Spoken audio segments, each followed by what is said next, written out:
광명시 하면 탄소 중립 선도 도시가 아니라 재개발 재건축 선도 도시가 됐으면 좋겠어요.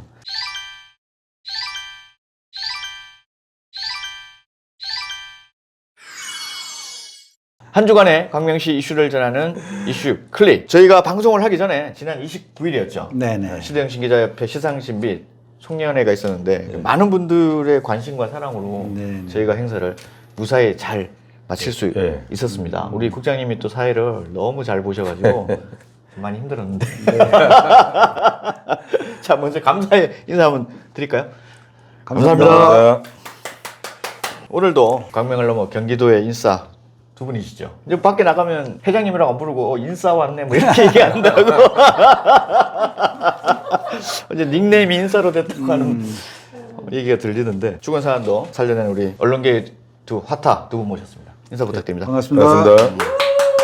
저희가 탄소 중립에 대한 물음표를 좀 많이 갔었죠, 그죠? 여태까지 네, 비판을 많이 했던 부분이 탄소 중립을 외치면서 실제로 탄소 중립과 역행하는 그런 일들이 좀 많이 일어나고 있고 30만도 안 되는 도시에서 1,000억에 가까운 예산을 쓸 필요가 있냐라고 하는 부분에서 제가 많은 지적을 했는데 근데 놀랍게도 최근에 환경부와 국토부가 공동으로 추진하는 탄소 중립 선도도시 공모사업에서 광명시가 탈락을 했어요. 네.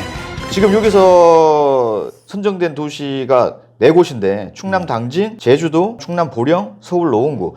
이게 사실은 광명시가 홍보를 계속 지속적으로 하면서 선도도시라고 그렇게 홍보를 해왔는데 네네. 공식적으로는 선도도시에서 탈락됐다. 네. 이게 저는 엄청난 충격인데 네. 과정이 어떻게 탄소중립 선도도시 예비 후보지로 전국 39개 지자체를 네네. 선정을 했어요. 우선 1차적으로 서류 심사를 거쳐서 13개가 확정이 됐고 10월 말일 정도에 이 중에서 4개 시군이 탄소중립 선도도시로 지정이 됐죠. 국토부와 환경부가 이제 평가를 했던 부분은 이제 정량 평가를 한 것 같아요. 네네네. 어떤 기준에 의해서 한 것 같은데, 근데 광명시를 제외한 선도도시 4곳을 보면 저는 이제 구체성이나 실현 가능성이 상당히 높은 점수를 받은 것 같습니다. 그러니까 예를 들어서 충남 당진의 태양광 관련된 사업, 그리고 풍력 사업, 연료전지 발전 사업 이렇게 있고 제주도도 마찬가지고 바이오에너지 순환 체계를 구축을 한다. 재생에너지와 그린 수소로 전환을 하려고 한다. 서울 노원구 같은 경우는 태양광 보급 관련된 부분에 대한 건데 광명시에서 얘기했던 부분은 강소형 스마트 도시 사업계 연계해서 효율적으로 확장하겠다. AI 기반으로 해서 도시명 탄소 중립을 실현하겠다. 시민 참여 기반의 자발적 참여를 하겠다. 뭐 탄소 중립 모델을 구축. 저는 국토부하고 환경부에서 선정을 하고 그 다음 순서가 뭐였냐면 대상지 선정 후에 시행계획을 수립하고 시행계획 수립을 통해서 사업비와 국고 보조율 지원 규모 등을 구체화할 예정이다라고 얘기를 하면 당진이나 제주도나 뭐 4개 도시에서 이 사업들이 지금 현재 하고 있지 않은 사업일 수도 있다. 저희가 이제 이것까지는 확인을 좀 하지 못해서 그런데 왜냐하면 제주특별자치도 같은 경우도 재생에너지와 그린 수소로의 전환 중점을 추진 등 이렇게 잡혀 있단 말이에요. 그래서 저는 광명시에서 제출했던 탄소 중립 사업이 추상적이어서 만은 아닌 것 같다. 실현 가능성하고 구체성에 대해서 보면 너무 다른 지자체들에 비해서 현실성이 좀 떨어진다.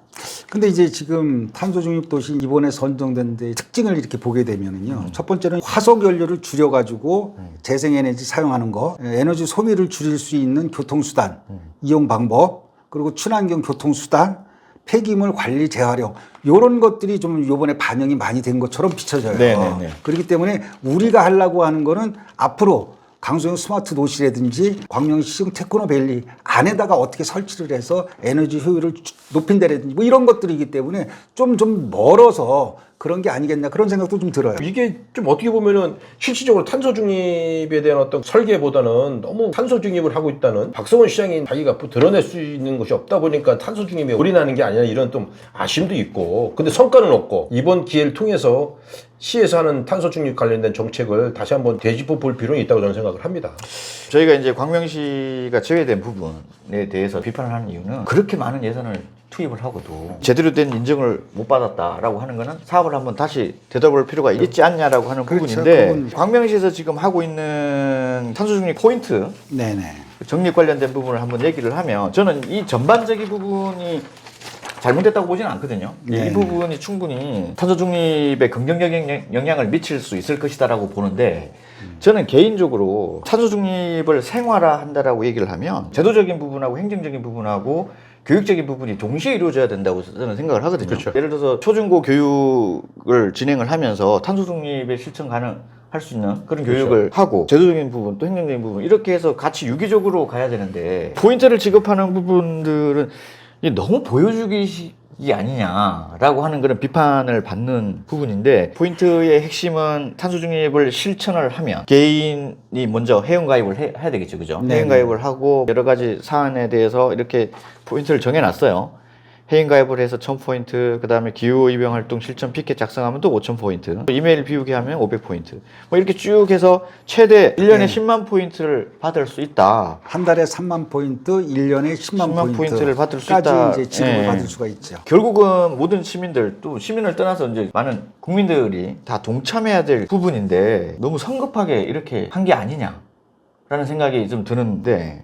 그래서 이제 지난 11월 26일 날 네. 이제 탄소 중립과 행정사무감사에서 이해한 의원이 그 지적을 했어요. 네네. 탄소 중립 포인트 관련해서 단기적으로 너무 과다하게 지급되는 게 아니냐. 그러니까 지금 금방 얘기하신 것처럼 한 달에 최대 3만 원을 받을 수가 있고요. 1년에 10만 원을 받을 수 있는데 이거를 한 달에 3만 원씩만 받으면 세 달 열흘이면 10만 원을 받을 수 있다라는 거거든요. 그렇죠. 좀 과다되는 거고 그렇죠. 탄소 중립과 입장에서는 뭐라고 얘기를 하냐면 사람들한테 어떤 관심을 유도하고 탄소 중립 포인트를 인식을 시키기 위해서 좀 처음엔 좀 과대했다라고 얘기는 해요. 근데 지금 나와 있는 포인트를 보게 되면 이게 과연 안 쓰는 물품 기부하는 걸 2,000포인트, 2,000원씩이나 줘야 되냐 뭐 이런 것들은 좀 몇 가지 있는 것 같아요. 저는 이 포인트 지급하는 부분은 나쁘다고 생각은 하지 않거든요. 그렇죠. 어떤 적극성을 띄기 위한 하는 방법인데 문제는 뭐냐면 꼼수가 들어가 버리면 이게 아주 좀 웃기는 현상이 벌어지거든요.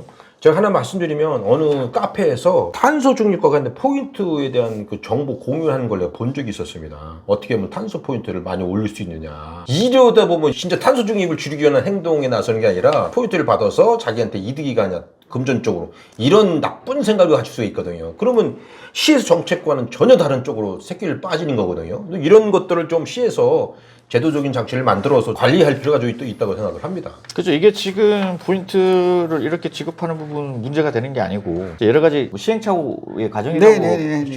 보고 지금 한 1,900명 정도가 그러니까 이제 예. 2023년도에 처음에 5,000명일 때 시작을 했어요. 그때 당시 예산이 한 1억 5천 됐고 이제 올해 같은 경우에는 1,900명이거든요. 기후 의병에 그 회원 가입을 한 숫자가 네네. 그러니까 이 1,900명에 해당되는 사람들한테 포인트를 지급을 하고 있는데 이게 지금 3억 5천이에요. 야. 그래서 좀 과다하다고 얘기를 하고 탄소 중립과에서는 뭐라고 얘기를 하냐면 이번에 지적도 있었지만 좀 슬림하고 다양하게 내년도에는 좀 조정을 한다라고 얘기를 해요.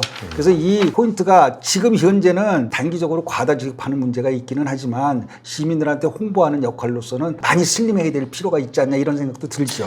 그러니까 지금 여기에 단어 자체가 제가 처음 이게 무슨 말인지 했는데 기후 의병이네요, 그죠? 기후 의병. 그 기후를 구하는 네. 의병들이란 얘기잖아요. 네네네. 조선시대 때 나라를 구했던 그 의병들과 네네네. 같은 이제 그런 단어를 쓴 건데 저는 이제 이 부분을 정말 이제 1.5도씨 낮추고 2050 탄소 이제 배출량과 뭐 이 흡수량을 네네. 합친 양을 제로로 만들겠다는 강력한 의지가 있다라고 얘기를 하면 이 제도적인 거하고 행정적인 거하고 교육을 좀 아까도 말씀드렸지만 같이 가야 돼요. 그럼요. 같이 가서 계속 홍보를 하고 교육을 하고 그다음에 이걸 광명 시민들 모두가 탄소 중립을 줄여야 된다라는 그런 사명감을 가지게 만드는 거. 그래야지 의병이라는 말을 할 수 있지 않습니까? 기후 의병이 있으면 기후 의병 대장 같은 사람들이 있을 거 아니에요. 근데 이 사람들이 과연 제대로 탄소 중립을 하고 있냐라는 거거든요. 탄소 중립과 관련한 여러 가지 행사들 가 보면 탄소 중립과 역행하는 현수막이라든지 뭐 에너지를 과다하게 소비된다든지 이런 부분이 너무 많은 것 같아요. 그런 것들부터 줄일 생각을 해야 되는데 말만 탄소 중립이지 실제로 생활에서는 그거를 소홀히 한다는 그렇죠. 게 네, 가장 큰 맞아요. 문제인 것 같아요. 또 시장도 이제 시 관내 돌아다닐 때에는 자전거를 타든지 아니면 전기차 있잖아요. 네네네. 그거 쓰면 되죠. 그렇죠. 그게 소소한 거지만 네. 그런 것들이 일반 시민들이 볼 때는 굉장히 큰 홍보 효과거든요. 그 제가 방금 든 생각인데 시장님이 안전 못 쓰고 자전거를 출퇴근하면 행사 같은 경우는 자동차를 이용하지만 그렇죠. 출퇴근 시간만이라도 자전거를 타고 그런 모습을 보여주는 게 탄소 중립 관련된 부분을 생활하고 실천을 하는데 더 큰 효과가 있지 않을까라는 생각이 듭니다.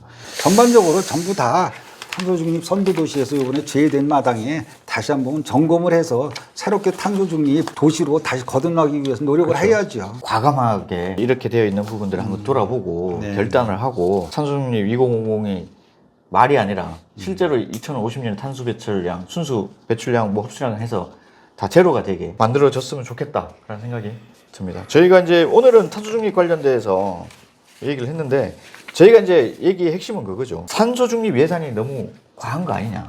왜 이렇게까지 하느냐. 조금만 생각해 보면 물음표가 느낌표로 될 수 있을 것 같긴 하나. 그렇죠.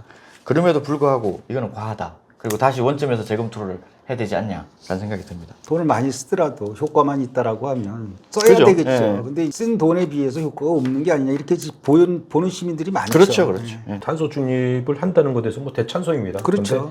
근데 이게 새끼를 빠지면 골치 아프거든요. 돈 빼먹기 시켜가지고 그 장난을 치는 사람들이 좀 있어요. 그 사업을 따기 위해서 그리고 자기 도움을 받기 위해서 하는 게 때문에 그런 일이 벌어지면 탄소 중립과는 전혀 상관없는 길로 가죠. 시에서 좀 정확하게 철저하게 좀 관리 감독을 할 필요는 있죠. 네. 저는 마지막으로 탄소 중립은 후세들한테 살기 좋은 공간을 마련해주는 우리 세대의 역할이라고 생각을 하는데 지금 광명시가 순차적으로 재개발 재건축이 진행이 되고 있고 그와 관련돼서 여러 가지 교통 문제라든지 이런 부분들 좀 예상되는 문제들이 너무 많지 않습니까? 많죠. 창기 신도시와 관련된 부분도 있고 그런 문제들을 선도적으로 했으면 좋겠어요. 그래서 재개발 재건축 선도도시가 됐으면 좋겠어요. 탄소 중립 선도도시가 아니라 광명시 하면 재개발 재건축 선도도시다.